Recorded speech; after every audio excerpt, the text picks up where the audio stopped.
So, well, our topic for today is how to re-engage your team and get ready for Unlock. Unlock, where we're hearing from Boris, we are beginning to unlock different timescales for different businesses, different sectors, but that's definitely where we're at now. Right. So I know a lot of you, but not all of you. So let me start by introducing myself. So Helen, I'm the owner, MD, coach of ActionCOACH Chilterns. ActionCOACH is a global franchise of business coaching. Been going 27 years now, and I'm your local Bucks coach. So I come with over 20 years blue chip experience from people like Diageo, GE, PepsiCo, so huge international blue chips in HR business partner roles. And then, so as part of that, I was on the operating board. I was the HR member for the operating board for Walker's Crisps and for Quaker Oats and Tropicana. So a very broad business experience. It's amazing how much knowledge you pick up about potatoes when you're dealing with Walker's Crisps. Agriculture, I never knew I was going to know about the growth cycle of a potato. Through that time, I've got did a lot of work on change management, organization design, huge change management across Europe, but also various different crises management. I was the leader on when we had 7/7 in London and the London bombings. That was a massive crisis we had in the office there, which I coordinated, as well as planned organisation changes. And employee engagement is something that I guess I was passionate about in my HR world. And then I've continued that very much through into the business coaching. And I've been working with the SME world for the last 4.5 years. I have my entrepreneurial seizure. For those of you who've read The E-Myth by Michael Gerber, let's have quick hands up, who's read The E-Myth?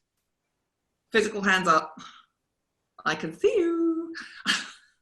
No hands up. Okay, so for those of you running a business, involved in the leadership of a small business, that is the business Bible of SMEs. So The E-Myth, it's actually called The E-Myth Revisited. There isn't an original, I don't know why he called it Revisited. But The E-Myth Revisited by Michael E. Gerber. Read it if you haven't done it before, it's excellent. And it talks about every business is started by somebody who woke up and went, I'm going to start my own business. And I had that moment as well. So that's a very quick little bit about me. What we're going to cover today is getting our team ready to unlock, thinking about that, then looking at the drivers for engagement that are there all the time. There's 12 of them, we'll talk about them, but then specifically how they're impacted and how they change in these times and when we're working remotely. And then finally, your responsibilities as leaders. Let's start about getting the team ready.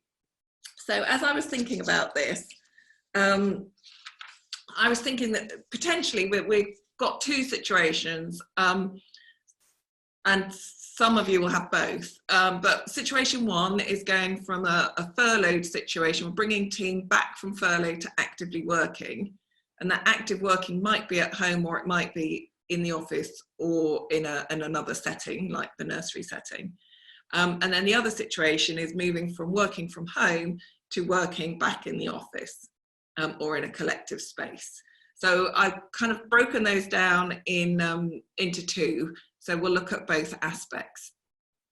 So here we go from furlough to actively working.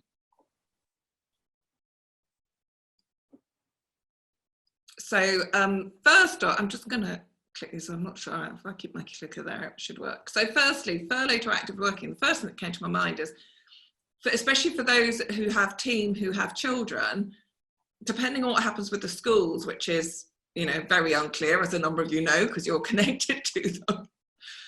But those who have been doing furlough with childcare and homeschooling have got themselves into a particular rhythm, and they're able to do this homeschool. If they now have to come back to actively working, even if it's from home, that's going to be a different dynamic and something they're going to have to somehow create some plans for And how easy that is will depend on what other social distancing situations we've got, and have they got that one other person we can now connect with.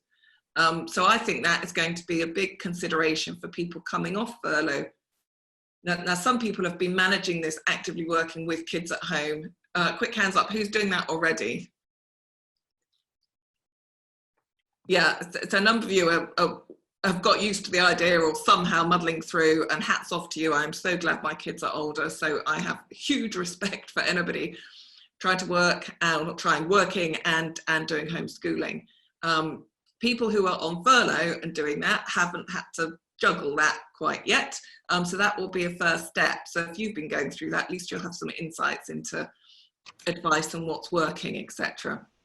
And that's obviously going to depend on the ages, and if schools go back at all, that would help people. But I do think that's something, as you're thinking about the team getting ready, you're going to have to cover that topic, because it's going to be up topmost in people's minds. Then I'm thinking, you know, for people coming back from furlough, they're going to have to shift their routines back, because everybody's got used to their own little routine, maybe getting up a bit later in the morning, not being, you know, ready for work at 8:30 or 9 o'clock on the dot. So people are going to have to shift their routines back to a normal work routine. And you know, when people have been, I'm thinking about this as if, and I don't want this analogy to land the wrong way, but from an HR point of view, if you've had an employee on long-term sick, i.e. out of the working world and not fully engaging brain or physically fully engaging, you bring them back in a gradual way. That's the known way we do it. And whilst people haven't been sick, they have been out of practice of work. For those people who've been furloughed for, you know, 8 weeks, 9 weeks, where are we at now? I'm not sure. So that's quite a long time they are out of practice of working. So when people suddenly start working, they are going to get mentally tired. And if any of you, I don't think we have here necessarily, but if you've got people who are doing physical work, they literally will have to get back in tone for that. My husband was telling me, he was bemoaning the fact they were talking about restarting the rugby, and it was like, well, how can you restart rugby without scrums, without mauls and without tackles? It's a different game. And I was like, well, it doesn't make, I was thinking they were doing it from a social distancing point of view, as in like when you're in a scrum, you're, you know, obviously extremely close to one another. But no, it was actually, there's no way they will get that strength and fitness to safely do those moves. So just think, if you've got team members who are doing more physical work, how are they getting in shape and bringing that back in a slightly gradual way? So just from the physical side, or even people typing all day, if you've got anybody who does a lot of hammering out and they haven't done that for 8 weeks, it's like when you start writing, you know, handwriting loads, if you haven't done it, your hand really hurts. So just think about the physical getting back up and running. Is there any pre-return training that people need to be doing? Do they need to brush up on things that they haven't touched for the last 2 months? Have things changed? And we'll get onto that in the next couple of points as well. So I think we need to be planning for a re-onboarding. I think IT help desks are going to be overwhelmed. How many of you forget your password after a week's holiday or 2 weeks holiday? People haven't logged on for potentially 2 months. Nobody's going to have a clue about any passwords.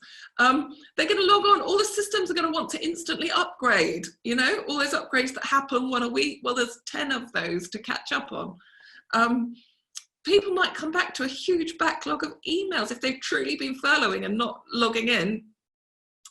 You know, do they need some guidance about, because otherwise they're going to be answering things that might have already been answered or are no longer relevant. I don't know.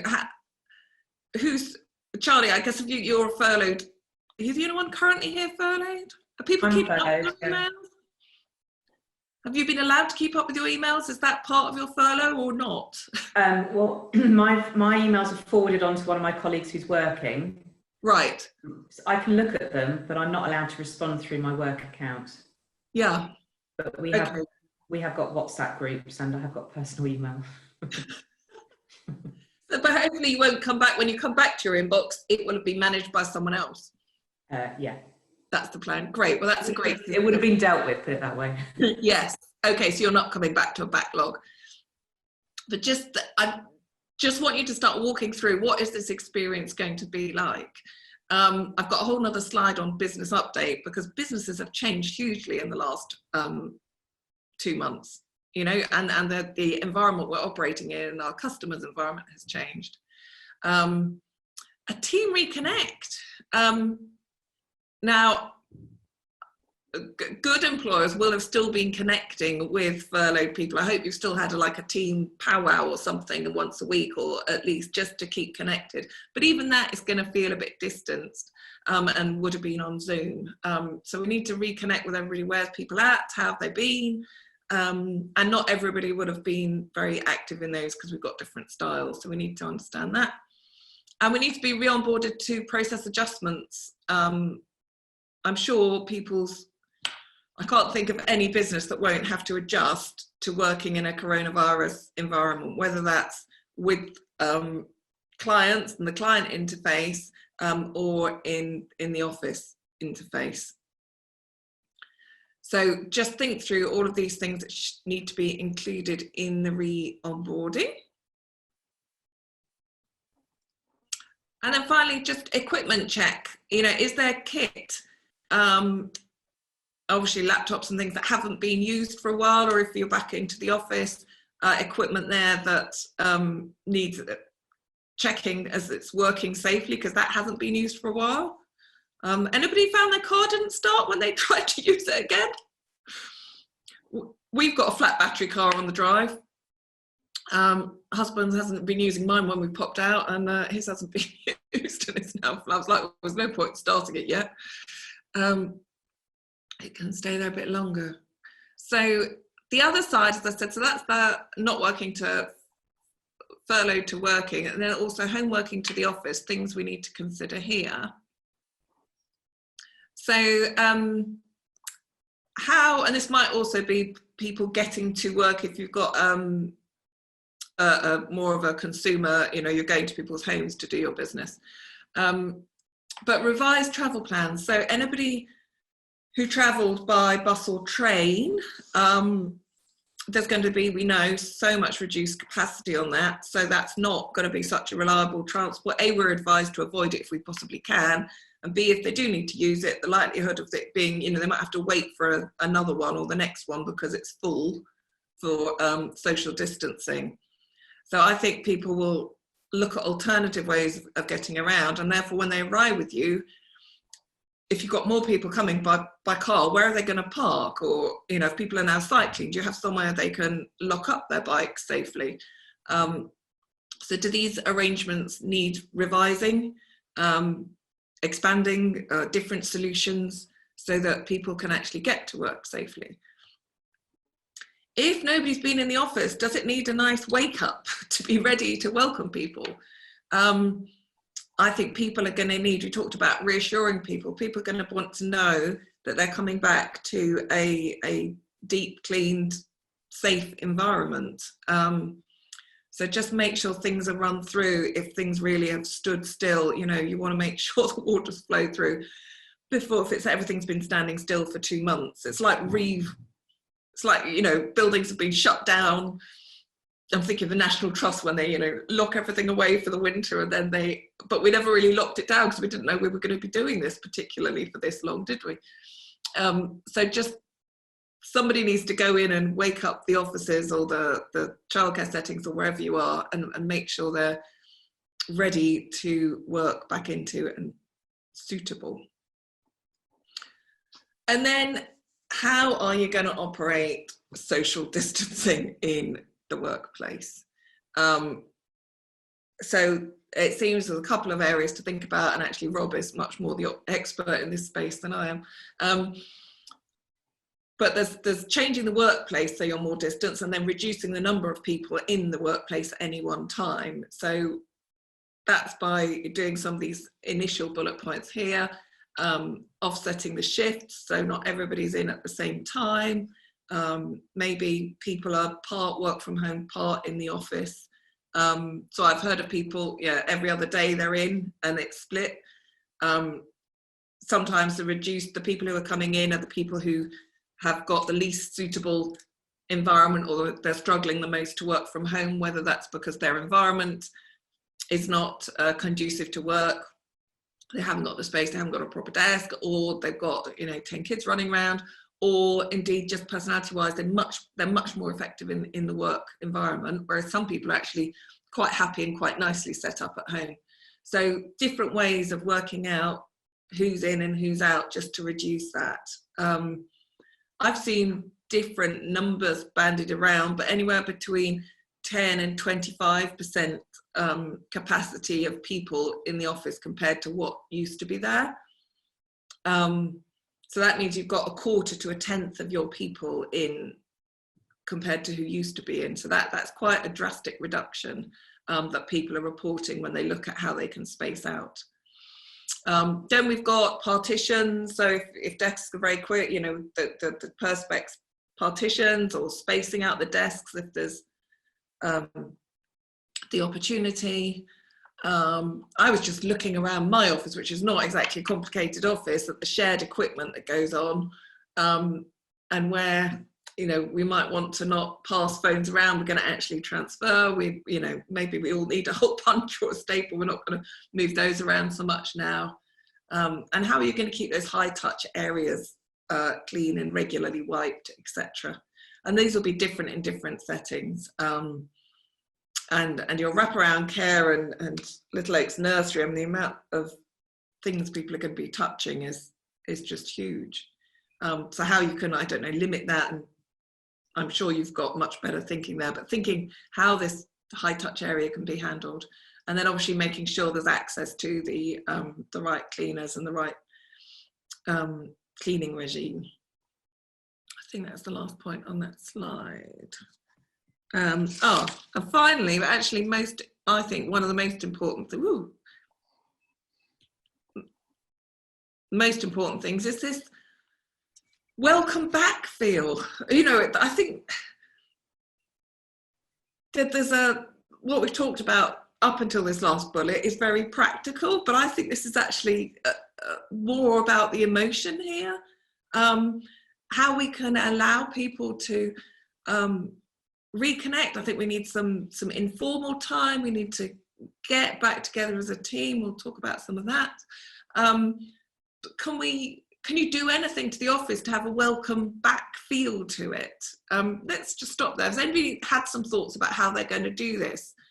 And some of you'll be doing this for the team, but then you'll be doing it for your little clients. So what thoughts people have about, how to have that sort of welcome back feel? I'm also thinking for business to business type businesses, how can you, I think there's an opportunity to give your, what we call a critical non-essential for your clients.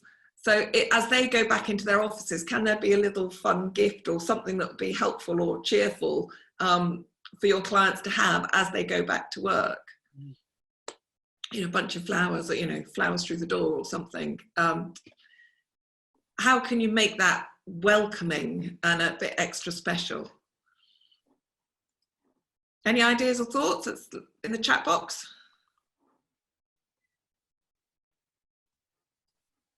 I've lost my chat box. There we go.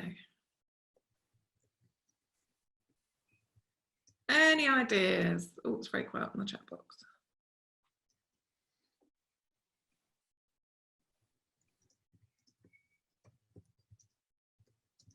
No ideas, out of ideas, okay.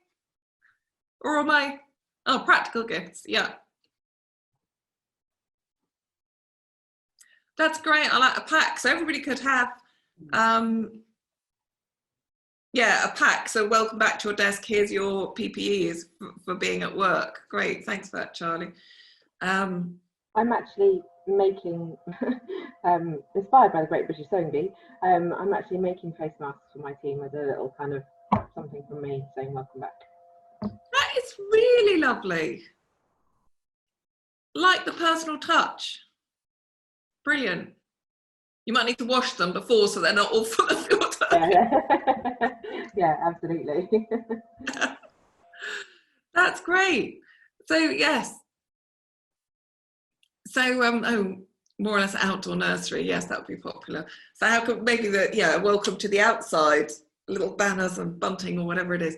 But I do think, yeah, think about how you can welcome people back, and also for your clients, for those who are B2B. Good. Right. Let's crack on. Okay. Business update. I mentioned this, whether you're coming back from furlough or coming back from home into the office, but particularly as you come back into that more active way, especially those come back from furlough, will need a business update since you were last together. I'm going to sneeze. Sorry. Sorry, they're coming threes, I'm done. So firstly, how have your products or services changed? Quick hands up, physically hands up. Who's changed in some way, shape or form what they're offering to their clients? Yeah, it's changed. Do all your furloughed people know about this?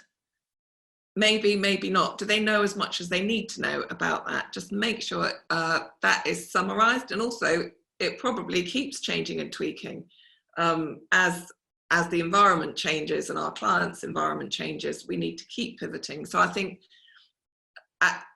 getting back to work, but then ongoing during the next number of months, we're going to have to keep making sure we're very regular on the updates about what's happening in your world, for your business, to make sure all your team are very familiar with where the latest is at. If you've got the same products or services, you might have actually changed how they're packaged up, or indeed you might have different packages. Thinking, because we've got two sort of nursery type settings here or childcare settings, your clients' needs will be different because maybe they're working irregular hours. Some days they need it, some days they don't, when they're working or they're not working, or they're at home or they're in the office. You know, their worlds have changed as much as your world, and are the packages reflecting what they need? We also need to be mindful, and I don't like to say this, but I think it's brutally true, we're coming back into a different environment from the one we left. I can't imagine how we're going to avoid a fairly significant recession. So as we go into recession, has your target audience changed, either because of the products or services you're now offering, or because of the economic environment, that maybe, you know, you were aiming at one level and we now need to aim at a different income level if you're business to consumer, or different people are impacted. So be conscious, has your target audience changed? Because again, your team probably need to know that, because your marketing has changed. They'll need to know how people are coming in. How are they coming into the business? Maybe not everybody needs to know how the marketing strategy has changed, but a number will do. So think who needs to know that, so they know you're now on the radio, or you're, you know, doing whatever different strategy, so that when people talk to them about it, they know what's happening and they're in the know. The systems and processes, how have they changed? You know, some of those are going to be changing radically as you get in line with how we need to be managing in the coronavirus situation.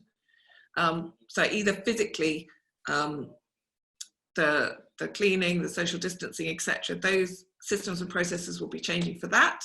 But the systems and processes could also be changing because of your different offering and your different products and services, and your different routes to market. So be really conscious. I think especially when you've got a team, part have been working, part are furloughed, and you as a business owner, if you've been, you know, running consistently all through this period, some of the changes you made earlier on will be unconscious to you, and you will have forgotten that that was a change potentially. So just make sure that these are all conscious and everybody's up to date. Also, let's be clear about any team changes. Have people left during this period voluntarily? Indeed, have they had to be some redundancies? Let's make sure everybody is clear who's in the team and who isn't at this point in time. Now, that needs to be done sensitively, but it is helpful that people know, and they know in the right way. There might be some team growth, some new team members joined. So let's just make sure everybody knows who's on the team and what their role is. So, and then for all of these points, be very clear, are these permanent changes or are they temporary changes? Or are they temporary changes that we'll see how they go and they might become permanent? Or are you unclear? But let's make sure people know what to expect. And then finally, what training is required? Is there any training for people to become familiar with all these changes? So let's just have a moment. What areas in your business have got the most changes? Let's pop that in the question in the Zoom chat. Or what's going to need most briefing when you get everybody together?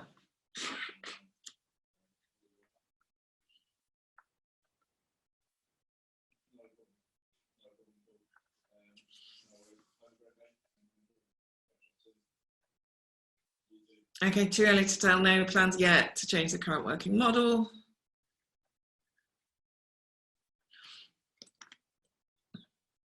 I guess though, Charlie, for people, if they're showing premises, there'll be new ways of doing that in a socially distanced way or virtually through video or that kind of thing. Yeah, we have adapted that to have sort of 360. We've got a new bit of kit that does sort of 360 virtual tours and stuff like that. So there are adaptations, but in terms of sort of the team coming back, there's no changes to that at the moment that we can see. Yeah. The cost of getting the office up to the sort of guidelines for social distancing is just so vast that actually everybody's working as they are now because it's okay. So there's no point. You're just going to stay all remote as long at the moment, yeah. Yeah, yeah, great. Yeah, Miss and Abby, different changes of packages, absolutely, different capacities, different needs, new needs. Yeah, there's a lot of change in some of these settings, definitely, particularly the childcare ones. But, you know, think about the new needs. I think, you know, from a property point of view, you know, as people do that, you know, will people want different options? Now they seem to be permanently at home if their home really isn't suited to that. Will there be more people wanting informal, like one little room offices or something? I don't know. It's interesting to think how we kind of seem to go through a period of a lot of change. We kind of went through a lot of change into lockdown as everybody locked down. Then we were kind of stable for a few weeks in a kind of full lockdown mode. We're now lots of changes as we open up again. But I think there's going to be another stability time, which isn't back to where we were, but it is those who have to go somewhere will go and everybody else will still be working from home. And that new normal, I think we'll see some changes. As people go, actually, I've been making do when it seemed quite short term, but now this looks like 6 months. I'm going to have to make some more changes to make it work better for me. Yeah, it's definitely something that we've been looking into. Obviously, we have the Buckinghamshire Business First Hub at the Abbey, which can be booked by all members, but we also have a number of really small meeting rooms that are perfect for a one-on-one. If you just want to go somewhere and have a Zoom call that, you know, you haven't got your kids or your dog barking in the background or whatever it might be. Yeah. So it's things like that that we're really looking into at the moment. And how yeah, I can see there will be demand for that, definitely. Excellent. So what support is available? And I still get all the kind of HR magazine updates, etc. online, and there's a huge level of stress and burnout predicted in people coming back into work. People who have been full and on the table, from a shop, you know, when they weren't on an online thing before, and they so had a very stressful time. They could have been caring or had, you know, personal family impact through this. So that they're expecting actually people as they come back to work to be stressed before they even get back to work, as it were. So how are you set up to support them? I don't know how many of you have a what's called an EAP, an employee assistance program, but I was just looking last night. They are available for SMEs to buy on a smaller level, where you can access services for your employees, whether it's counselling, advice, and it's you pay a flat rate per employee, and then they get access to all these services, so you can help them without you actually having to do it. I think that's probably something that more businesses will need to look into providing than have previously done so, because of the needs that we're going to see. Some employees, even if everybody else is coming back in staggered way, or will not be able to venture out from the home environment because they've got particularly high vulnerability. And I think we need to be very sensitive to those people. Oh, great, Charlie, you have the EAP. Can I ask, who's your EAP with? Do you know? Yeah, we have employee benefits program with Sodexo. As part of it, they have a bolt-on, which is a EAP, which is very reasonable, and that offers, like you say, that sort of the telephone support. Yeah. For staff. With obviously it doesn't go through us at all, so it's, you know, no one knows if anyone's calling. It's yeah. It's completely confidential, and yeah. As an employer, all you get maybe is a usage, as in you had a percentage usage or something, but you never know who or for what. No. Yeah. Very good. Oh, there you go, Rob. We've answered your question already. Have a look at Sodexo. I think Perkbox, I'm not sure if they just do the benefits side or if they do the EAP as well, but that's worth a look too.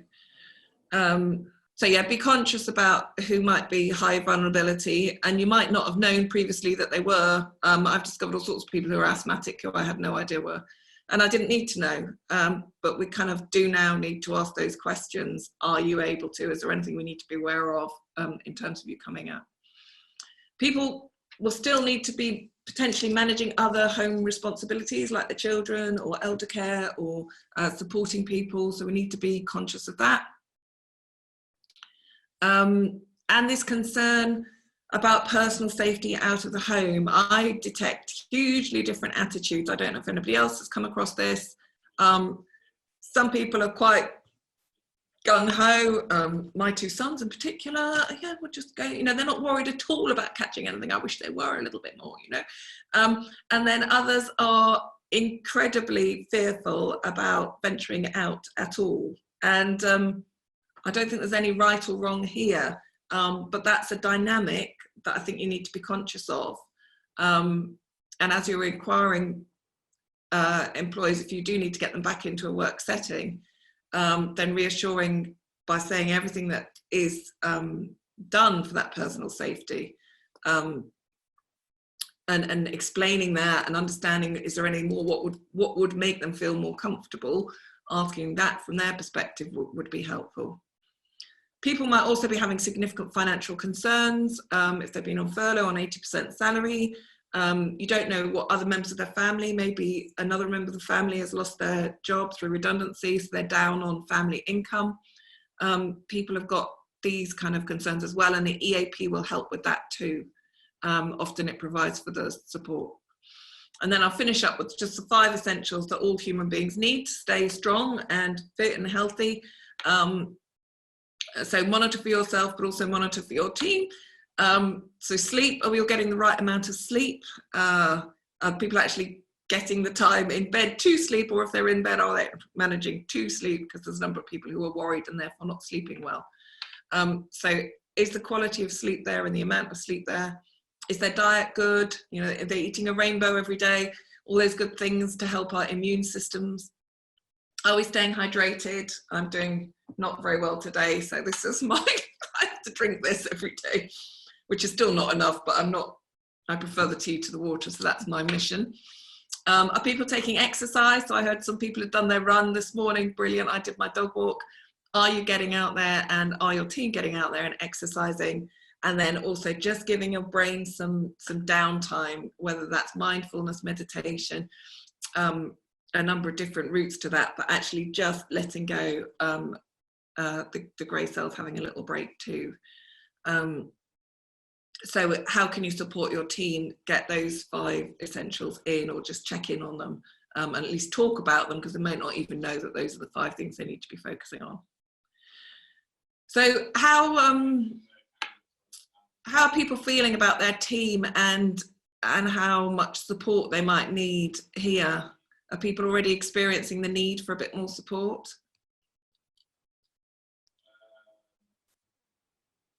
Thank you, Sam. You're right. The health conditions you might previously have not known about in terms of asthmatics, or whatever conditions we need to know about, just ask insofar as the context of keeping them safe through coronavirus, and then be very careful where you store that data, in line with the data protection, because that is protected data.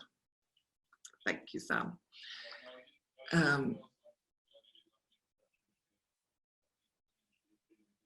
Great, so you've got an independent counsellor for the team, a huge range of responses, yeah, and difference to risk. And I think just working through that, how we're going to get through that is by conversation, understanding what is real, what, and you know, one of the, let's support available, I'm going to make that 6 essentials. The 6th essential is not listening to Facebook and the news every moment of the day, because it's a whole load of rubbish, a lot of it. It's people talking who don't know, scaremongering, and it's really not good for our mental health at all. So if you have team who are glued to their social media on their devices, really encourage them to, you know, how valid is the source of their information? Because it's quite scary, some of the stuff that goes out there. Great. Okay, so, oh, right, sorry, last point there was very important. Basically, the stress,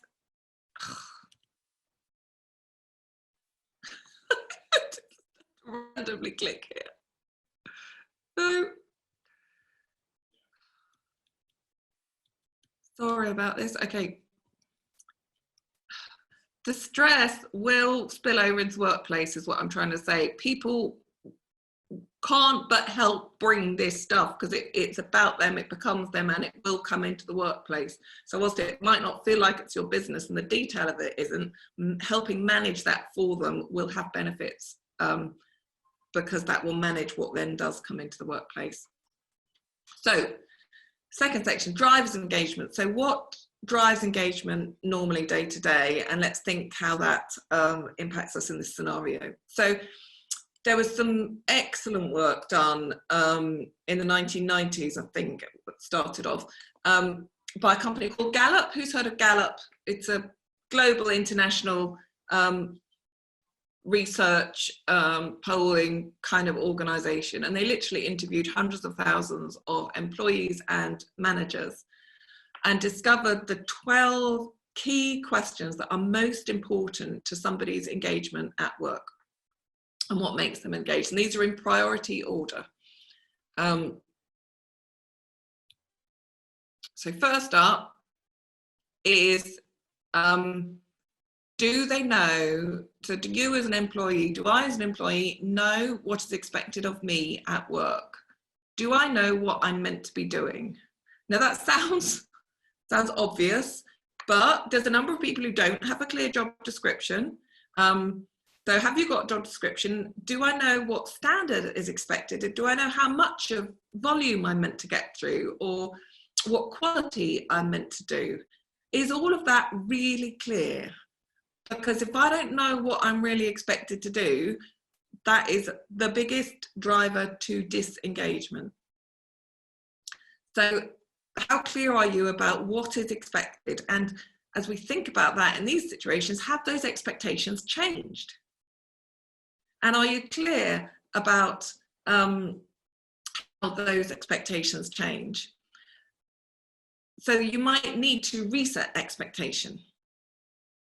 Second point, do you have the materials and equipment to do your work right? So in order for you to perform at your best and perform what's expected, have you got the materials and equipment to do that? Now, thinking of our current environment, do we need different equipment to do the different roles if we've pivoted the business at all? Do we need different equipment to do it safely? Yes, we might need visors or masks or whatever, hand sanitizer in 10 different places. Are there other things that you need? I think working from home, we've been muddling along so far. I don't know about you, but my laptop is now at the right height for this because it's sat on 5 different books and a board game. Anybody else got something Heath Robinson sorting out that stuff? Now, if we're going into a longer 6-month working from home scenario, like maybe Charlie was, should we be providing proper laptop stands that are variable height? Maybe we should. You know, should you have separate keyboard? That, you know, are there screens in the office that you can actually get people to get home so they've got a proper sized screen and keyboard again rather than working on the laptop? So have they got, I had a classic friend of mine, she's working from home, the builders have started work, long awaited project, hurrah, because they've got no heating. So the builders have come in. She said, it's okay, we have 2 tables, but when the builders get really noisy, one of us has to move, and they sit. They open a cupboard door to put their knees into the cupboard and work on the top surface.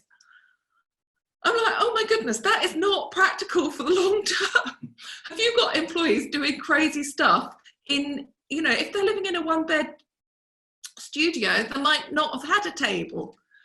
I had people, we had a temporary situation when we had an office closure at work and people were like trying to work on dressing tables. And so have they got the material to do this in a slightly longer term fashion? Do they need adaptations to do that? Next point, at work, do they have the opportunity to do what they do best every day?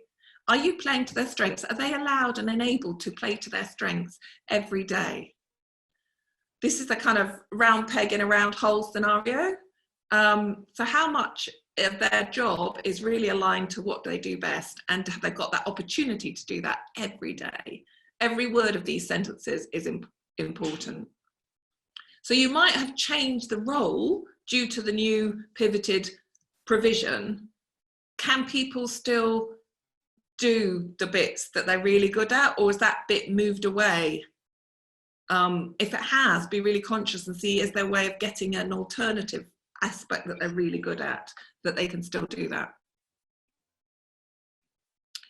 In the last 7 days, have you received recognition or praise for doing a good work? If you're the boss, have you given everybody in your team recognition or praise for doing a good job? In the last 7 days, that regularly. And this is something that can easily unconsciously drop when we're working remotely, because you're not seeing people all the time to go, oh, I saw that brilliant post, great YouTube video, great whatever, love the way you handled this. You might not be overhearing how they're handling some calls that you would have done if you were in the office. You could say, you brilliant response to that question. You're not going to know about that to be able to praise them. So just think how you're going to get the information to be able to give that regular recognition and praise in the environment you're in. Does your supervisor or someone at work seem to care about you as a person? Really care? So that's not, oh, how are you this morning? Fine. That isn't really caring. Really caring is, how are you this morning? You know? And they say, fine. You go, no, really. That's a much more caring response or question. Asking, remembering that they had some event or they were dealing with something. How did that go? So make sure that's very, and you might care, but do they know? Again, that communication has to cross the remoteness boundaries. So you might be thinking about it, but if you're thinking about them, they don't know that until it's verbalized or written or communicated in some way. So how can you make that really happen?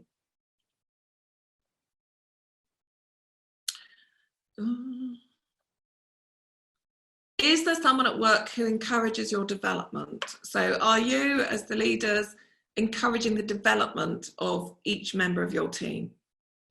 People want to grow. It's part of Maslow's hierarchy. I've got my H's in the muddle. Maslow's hierarchy of needs is that ongoing development and growth. So are people feeling encouraged to do that? So we've got 12 of these. The next 6.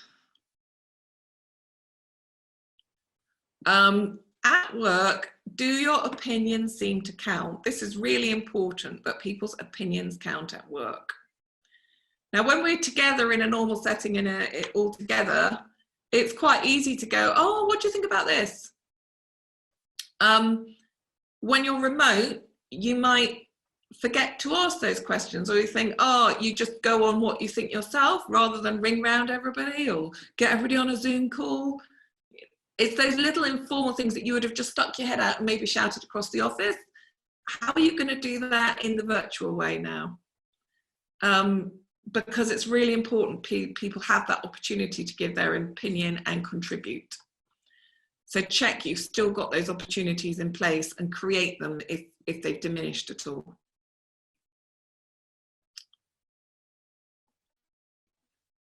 Does the mission or purpose of your company make you feel that your job is important?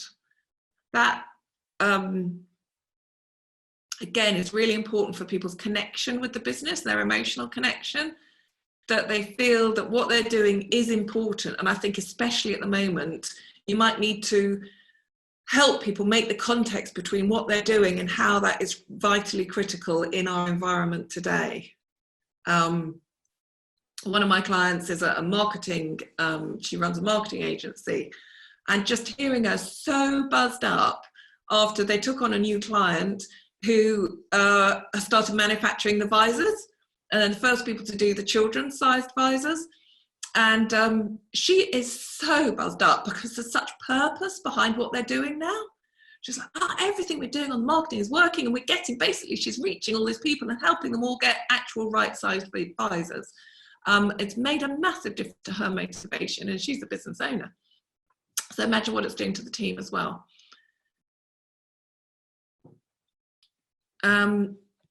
Are the fellow team also committed to doing quality work?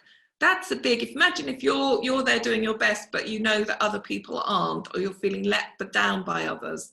That really diminishes your enthusiasm for doing a great job yourself. So are the others committed to doing that? And how, as you as a leader, how can you help others and uphold the standard so everybody feels committed to doing that and demand that high standard? I have a great saying, you get what you tolerate. So if you as the business leader are tolerating less than ideal quality work, then that's what you're going to get. Others will see that and their engagement will go right down. I'm sure some of you have seen that. You know, one bad egg and it spreads hugely because that gets seen as, well, they can get away with it, I can too. Really interesting question, this next one. Do you have a best friend at work? Now, this might be trickier in smaller teams, but is there somebody in your working environment who can, who you can share a confidence with, chew over stuff with people, you know, chew over your thoughts, feeling safe, somebody you can just, you know, relax with a cup of coffee. Have people got those relationships, because that is a huge driver of engagement at work. Back to the development aspect. In the last 6 months, has someone at work talked to you about your progression? Have you had that conversation? How can you progress in your career in this environment? So I know a lot of normal processes that would normally happen might have been disrupted. I know some people have said, well, I don't want to do that development conversation over Zoom, I want to do it face to face. Well, the reality is, if we delay it forever, we're not going to hit this 6-month time frame. So I think we have to get comfortable. Some of those more sensitive conversations are still going to have to happen, and that might mean it's over Zoom. But at least make sure you've got the video, because you've got the stronger communication there. And then finally, in the last year, have you had opportunities to learn and grow? I can't imagine any of us are going to exit this without having learnt some new stuff. I've learned more about Zoom than I ever cared to learn. I've learned more about managing remotely than I did before. So, but sometimes people don't consciously realize what they're learning. You might need to help them. I was part of the merger that created Diageo, so it was Grand Met and it was Guinness, the number 1 and 2 in the spirits business in the UK, and it merged to be the huge business that Diageo now is. We went through this and I had line manager come up and he had a real moan at me. Helen, I haven't had any development. I haven't learned, I haven't had any development in the last year. I'm like, really? I have learned more than I ever wish to learn again in a year. Just because I haven't been on a formal course doesn't mean I haven't learned stuff. So sometimes you might need to help people see what learning they have, but make sure they've got that opportunity to learn and grow, because that is fundamental to us. So look, that's a lot of content just there. Put in the chat box, which of these 12 drivers do you think is going to be most important to your team? Oh, you can't hear me. Can everybody else hear me? So I've only just seen that comment. Okay, if Jackie can, you can now, good. Golly, that would have been a waste of 10 minutes.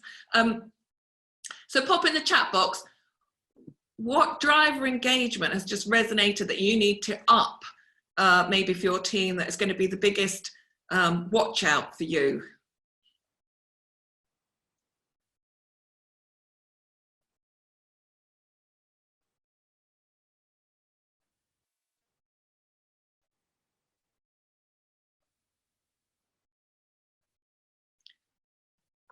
Let's see in the chat box. Like, get it in that chat box.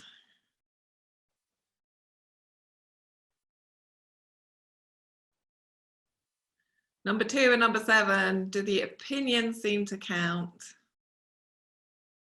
What's my other number 2? Opinions, yeah. And number 2, where's my notes here? It's easier than going back. Have you got the materials and equipment to do the work right? Yeah, great. Good, so just keep those.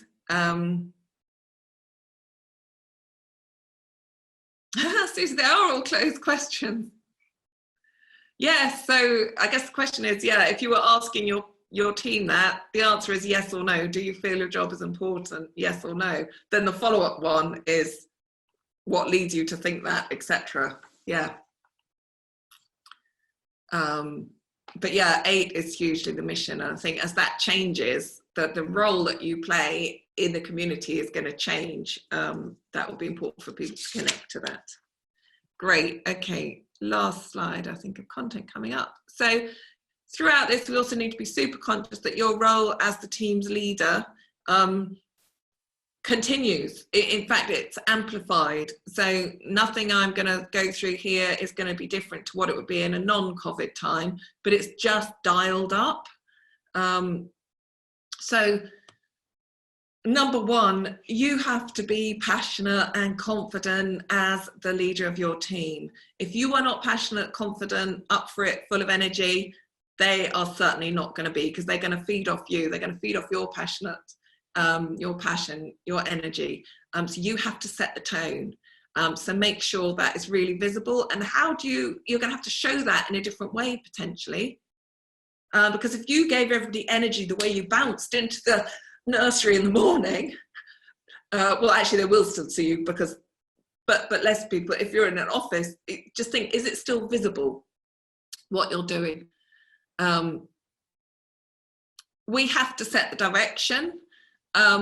People need to know where we're going, and that might have changed. So we might be fulfilling a slightly different purpose because the client need has changed.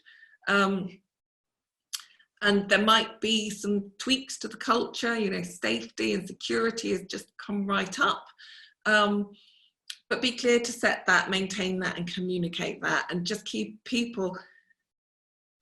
One of the big ways to avoid people getting into fear and concern and fright, etc., is to have something else to focus on. So we need to fill that void with something else, and that something else needs to be about where you're going. what's to do, etc. We need to have current goal that the whole team can get behind, and just make sure that's relevant to today's time. The goals, so things like profit, etc., not motivating goals for team members. That's a kind of business owner type goal. But the common goal needs to be something that the whole team can get behind and get really enthusiastic about and drive towards, but it needs to be relevant to the current time. We need to set and potentially reset and adjust the rules of the game. So your team need to know how stuff happens round your way in your business, in order to be able to comply with that. So sport is a good analogy here. You know, we're a bit of a rugby family, so my analogies are a lot rugby. But some teams have a little black book, which is how we operate here, on the field, off the field. You need your little black book of how you operate, what the expectations are in terms of behaviour, timeliness, cleanliness, how quickly we answer the phone, all sorts of areas, how much flexibility there is in where you work, when you work. And some of those rules will have changed because of our situation today. There'll definitely be new rules about hygiene, safety, working locations, etc. So just make sure those are clear and updated. Have a clear action plan. In the nearer term, the 90 days, 3-month action plan, what do we need to get done each month, each week, actually daily. Who's having daily huddles, or when you get back to work, daily huddles, so people know what they're doing, especially if you're working remotely or there's less connectivity than there used to be. So quick daily huddles on the phone, on the Zoom, really effectively. Have measures, so KPI, key performance indicators. Are you measuring progress towards the action?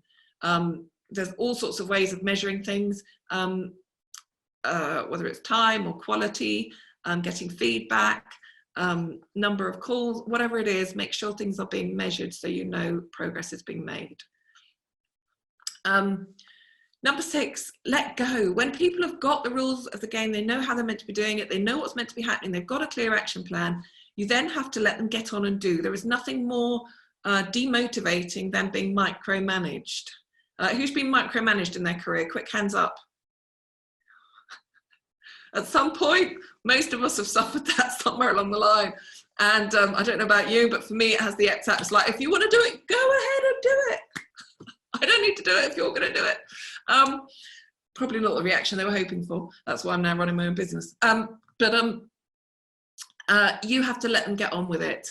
And that should be absolutely fine, providing you've done point 3, 4, and 5. So with them all in place, you should be fine to let them get on, check in, have your huddles, find out how it's going, but let them fundamentally get on with it. And then they'll have a real sense of purpose and fulfillment. And then number 7, this is massive at the moment. We need 100% participation and 100% inclusion. There's 2 words there, and I see them from different sides. So as the team leader, owner, whatever, you need to involve them. You need to include the team, reach out, include them, and bring them in. But from a team member point of view, they need to step up and participate when brought in. It's a 2-step, you know, it takes 2 to tango. You have to be included, but then when included, you have to participate and contribute. And that will, you know, really bring everybody together and have a sense of achievement.